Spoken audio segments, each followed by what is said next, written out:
एक दिन गुरुजी मुझे कहते हैं, रघुराज तू भी कोई सत्संग सुना। अच्छा, मेरी बीवी बड़ी सुंदर है,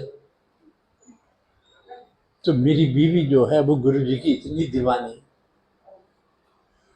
तो गुरुजी के पांव, गुरुजी अक्सर उससे पांव दबाते थे, और मैंने ये देखा वो ही नहीं, और भी पंजाब की कुछ एक लेडीज थी जो काफी गुरुजी के पांव दबाती थी, और एक दो और यंग लड़कियां थी, मुझे उनके नाम नहीं पता, बच्चियों के, वो भी गुरुजी के चरण बहुत दबाती थी। और जब मेरी बीवी दबाती थी या कोई भी पांव दबाती थी तो इतना नूर, इतनी खूबसूरती मैंने कभी नहीं देखी जो गुरुजी के छूने से उनके चेहरे पे आती थी।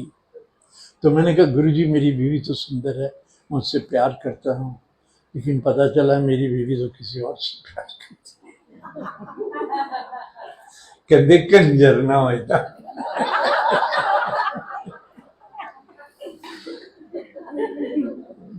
तो फिर मैंने कहा गुरुजी हम घर गृहस्थी के आदमी हैं, आपको गलत टाइम पे झांकना नहीं चाहिए।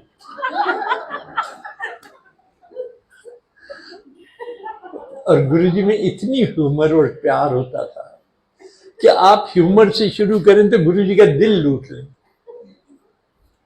तो इतनी छोटी छोटी बातें बड़ी, गुरुजी एक दिन कहते हैं मेरे पांव दबा, मैं पांव दबा रहा हूं, मैंने, और कोई बात ही नहीं हुई, उन्होंने कहा पांव, मैंने पांव छुए, उन्होंने कहा पांव दबा, मैं पांव दबाने लगा।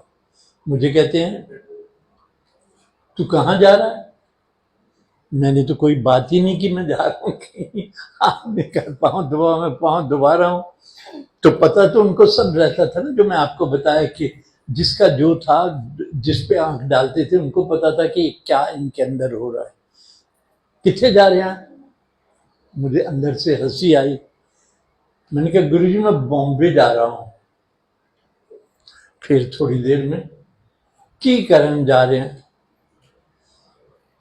तो मैं पहली बार किसी कमर्शियल गैलरी के साथ फोटोग्राफी एग्जीबिशन करने जा रहा था। तो मैंने कहा गुरुजी वहां एग्जीबिशन करने जा रहा हूं। कहते ओ अच्छा अच्छा अच्छा। फिर साइलेंस है, फिर कहते जा मिंट मनी। मैं कहा थैंक यू गुरुजी। मतलब इतना पैसा एक स्ट्रोक में मैंने कभी सोचा भी नहीं था। तो जब मैं बॉम्बे से वापस आया तो मैं आ रहा था, गुरुजी सामने बैठे मेरी तरफ मुस्कुराए जा रहे हैं, कहते यार तुझे बड़ा पैसा बनाया। तो गुरुजी के दादू जो थे, और हम ये हैरान होते थे कि कैसे क्या क्या कर लेते हैं ये। तो जब चले गए तो हम सब यतीम हो गए। मेरी बेटी जो थी तब 15 साल की थी, जो बॉम्बे में रहती है, जब गुरुजी बॉडी छोड़ गए तो सारे क्रिमेशन के दिन सारी औरतें विधवा हो चुकी थी, सारे बच्चे और आदमी यतीम हो गए थे उस दिन, ये हालत थी। लेकिन जब 5 साढ़े 5 बजे क्रिमेशन शुरू हुआ और आग फ्लेम जलने लगी तो गुरुजी की महक ही महक, महक ही महक, सारे खुशी के मारे एक दूसरे को जप्पी डाल रहे थे, देखो कि गुरुजी सचमुच में नहीं गए। तो मेरी बेटी 15 साल की, वो गुरुजी का जो बेडरूम है बड़े मंदिर में, उसके बाहर बैठी हुई थी।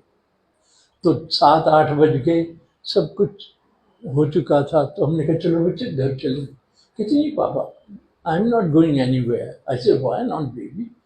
I said, it's all over. She says, no, Guruji hasn't gone for me. He's there. तो मैंने कहा बेबी ठीक है तो कल आ जाएंगे। कहती नो पापा, I am not leaving because I can feel Guruji's presence over there and I can't leave.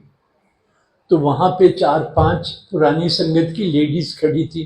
तो उन्होंने कहा कोई बात नहीं रघु अंकल, आप जाओ, हम यहाँ हैं, हम भी रात यहीं बिता रहे हैं। तो फिर जब मैंने वो आंटीज़ को देखा, मैंने कहा चलो ठीक है, आंटीज़ भी यहीं हैं तो दे विल टेक केयर। तो सुबह मैं आया, जल्दी आया, मैंने कहा देखो जैसे मेरी बच्ची वहाँ खड़ी हुई है। तो मैंने कहा कहाँ है? कहते जी वहीं है। तो गुरुजी का जो बेडरूम का दरवाजे के नीचे की जो स्पेस थी, वहाँ मुंह लगाए बैठी थी, नाक लगाए बैठी थी। मैंने कहा बेबी क्या कर रही है? कहती गुरुजी की खुशबू आ रही है। तो ये बच्ची जो है इतनी कनेक्टेड है गुरुजी से, और गुरुजी उसी से बात करते हैं, हमसे तो करते ही नहीं। आप कहते हो कि जी मैं ये हूँ, मैं वो हूँ, कुछ भी नहीं हूँ।